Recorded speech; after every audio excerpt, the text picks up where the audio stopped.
moja kati ya wasanii wakubwa katika nchi yetu ya Tanzania, wasanii ambao wana nguvu katika jamii ya Kitanzania, wasanii ambao wana heshima katika jamii ya Kitanzania pamoja na international level.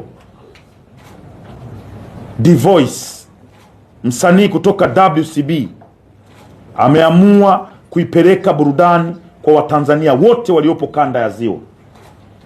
Hakuna msanii yoyote ambaye atafanya tour kubwa kama tour ambayo inaenda kufanyika this time around, kutoka kwa D'Voice, msanii kutoka WCB, msanii pendwa anayeongoza kwa sasa hivi kwa numbers. Waulize wasanii wote wa Singeli, hata hao wanaokuja kwa numbers, manake ni msanii anayepiga miguu yote. Ukitaka R&B unapata, ukitaka Singeli unapata, ukitaka kidaluso unapata, unataka wewe kitu gani kutoka kwa D'Voice unapata. So ni muda umefika watu wa kanda ya Ziwa kwenda kupata burudani kwa msanii sahihi kutoka WCB.